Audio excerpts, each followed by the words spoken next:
Hey there, guys. This is Dan Dix here reporting for Press for Truth, and the LGBTQ community is all for free speech, unless you happen to be a Christian. In that case, folks, they will do everything in their power to completely suppress and silence your voice and your message. If you guys aren't aware of what's been happening lately here in Vancouver, I'll just break it down for you. We've got this from CTV News. Hundreds turn out to protest Toronto-based street preacher. Also this, not welcome. Protests planned for Toronto anti-LGBTQ street preachers' Metro Vancouver appearances. And then we have this, guys, no regrets at all. A Vancouver man whose leg was broken in confrontation with anti-gay preachers speaks out. And guys, I've been covering this story since the very beginning, and it really starts with a Toronto-based street preacher named Dore Love, who moved out here to Vancouver a couple of months ago. And he has been preaching on the streets of various street corners around Vancouver. And recently, he was attacked. He was aggressively attacked and assaulted by a very large man who assaulted him, attempted to steal his microphone away from him.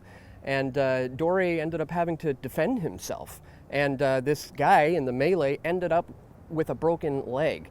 And the media is hailing the attacker as a hero. It's absolutely unbelievable. So here's what Dore himself had to say about it just hours after being released from prison. He went live to his YouTube channel to break down exactly what happened. What happened was I was assaulted. A gentleman that was 300, at least 200 pounds bigger than me, took my mic out of my hand and tried to run with and tried to get away with it. We retrieved the mic back, and the police arrested. I can't say too much because it's still an open case. And the police ended up arresting the Christians. And I was just looking up the Canada Code this morning. I just got out of jail yesterday morning. I was really sleepy, so I fell asleep, so I couldn't. But I was speaking about everything that's going on. Pastor David, if you're out there, bro, I need you, man. Please give me a call.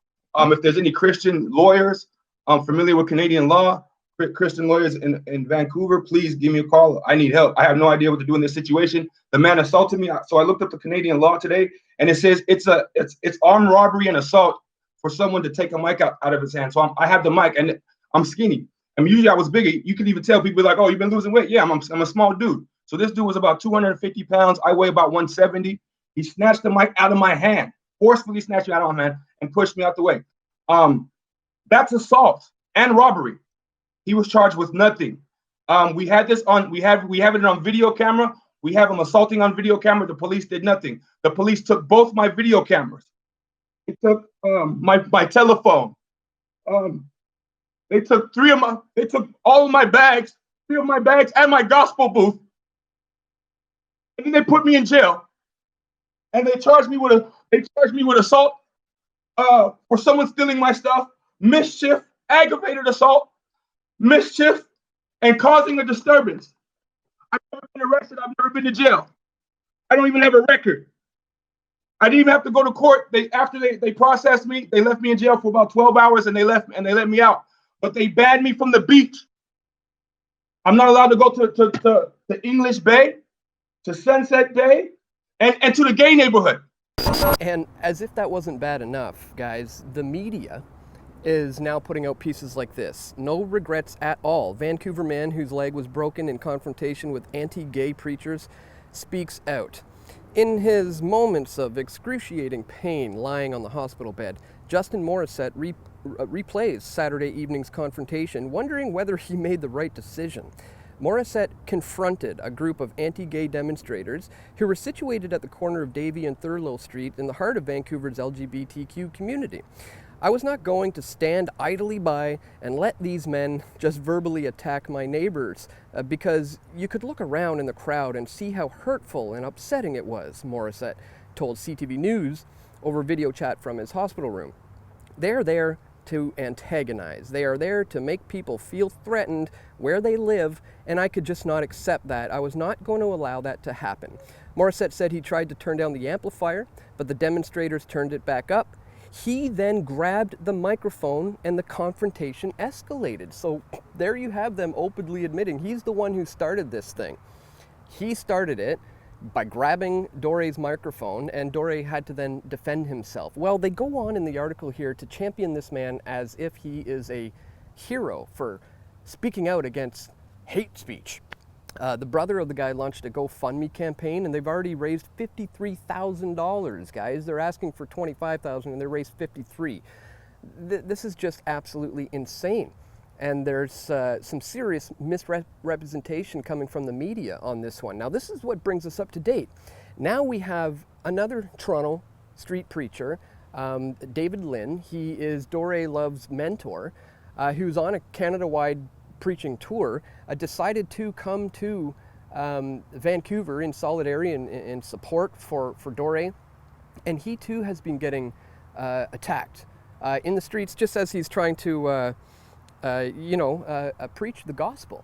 He claims to be a follower of a radical form of Christianity and some sort of disciple of a fundamentalist offshoot of the faith. May I pray for you? No, you can't. But some of the behavior of David Lynn and his supporters doesn't exactly jive with what Jesus himself would have done. Are you serious? You're not going to arrest the man. Lynn and other so-called street preachers largely spreading hate, espousing antiquated, homophobic and transphobic views, agitating and igniting division, seemingly intentionally, wherever they go. I find it just despicable. I think coming in from outside the city, spreading hate, hurting people, is just not on. In the name of Jesus Christ. Satan, come out of here. On Monday, that was Vancouver. Lynn from Toronto and a small group of supporters making a pilgrimage across the city to Sunset Beach in the West End, where they found themselves far outnumbered by counter-protesters, making it clear through music and dance that Lynn's message was not welcome. I'm gay, and so I just can't believe that this crap is happening. You know, we just want to show him he's not welcome and send him packing, honestly. You want to know why I'm here today? To baptize people that accept my message. Not here to talk to the gay community, not here to target the gay community. I'm not even here to talk to them. Last week, a Vancouver sportscaster wound up in hospital with a broken leg after confronting other so-called street preachers sharing similar hateful messages. Two of them ultimately arrested and now facing charges. I think I wouldn't be able to live with myself if I had just turned the other cheek and walked away and ignored this. With a large number of Vancouver police officers on site Monday, no physical violence other than pushing and shoving erupted, though plenty of noise on both sides did. The message of a vocal minority largely drowned out, and that was the point. This so-called preacher exercising his freedom of expression. And so too did all of them. And as I've been thinking about all these things, guys, I got an email from a viewer here at Press for Truth, sent me this email that I thought really summed it up well, because this is somebody from her firsthand experience. They were there at the event at Sunset Beach where David Lynn was being attacked. They saw it firsthand, and they recount their experience in an email to me. And I wanted to share this one with you guys, because I felt that this person really laid it out well in this email. So they say, "Hi Dan, I felt compelled to write to you in regards to a recent, quote, protest, end quote, that I witnessed at Sunset Beach in Vancouver on Monday, August 31st. I'll begin with this. I recently became a Christian and have since been watching the media scene unfold with new eyes. I'm so tired of being lied to and watching the minds of the people being twisted. My partner and I watched some of your videos, and we really appreciate your authenticity in reporting events. The protests were all organized around David Lynn, a black preacher from Toronto who is currently doing a Canada-wide tour to spread the gospel. He's been labeled as an anti-gay preacher, when in actuality he is by default an anti-sin preacher. So he's not specifically targeting this community, only exercising his rights of freedom of speech just as the LGBTQ community are. My partner and I happened to be at the protest that evening, and what I witnessed did not match the stories with CTV and the LGBTQ community that they're putting out. They say they were peacefully protesting. They complain about being pepper sprayed for no reason, and they say that this man was spreading hate speech. They tell big dramatic stories about a man's leg being broken for being a hero and standing up to the big bad preacher.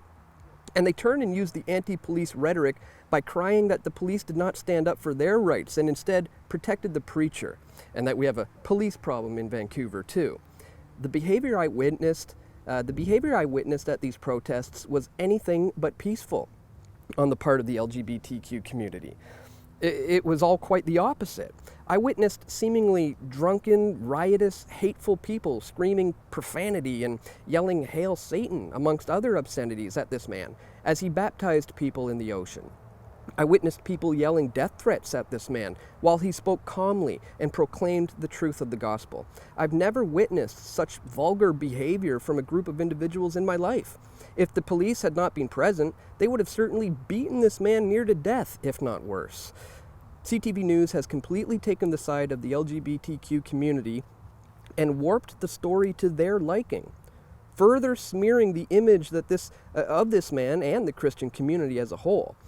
If what the LGBTQ community wants is freedom of speech, then they should be supporting freedom of speech for all people. Legal action should be taken against all those who were uttering death threats against David Lynn. The media is not covering the full story, and I believe they are supporting the side which suits a larger agenda. If we continue down this track with these kinds of lies being told about people, then we will lose religious freedom, as well as the ability to speak any truth contrary to the mainstream narrative. I appreciate you taking the time to read this if you've gotten this far. I felt the need to reach out because I feel it is a deep injustice that these lies are being spread and supported. This behavior is not acceptable. These people need to be held accountable for their actions, or soon they will really hurt someone. Sincerely. And to the person who wrote that email, thank you so much for so eloquently wrapping up your firsthand experience there and showing the hypocrisy within the LGBTQ community and the mainstream media, who do have a particular narrative that they're trying to push. That's why we here at Press for Truth continue to try to cut through the lies and to bring you this truth. So if that's something you appreciate, guys, please check the links in the description below to find out how you can support our efforts moving forward. As you know, I've been banned, kicked off of YouTube. My Press for Truth channel was deleted. I've been banned from Facebook. I've had my GoFundMe campaigns terminated. They're trying to silence my voice as well. And I just so happen to be a Christian, guys. Maybe that has something to do with it. Guys, if you appreciate the info I brought to the table in this video as well, please click the thumbs up button and share this video. And stay tuned, we're going to have more video reports coming soon. This is Dan Dix reporting for Press for Truth. We all want truth.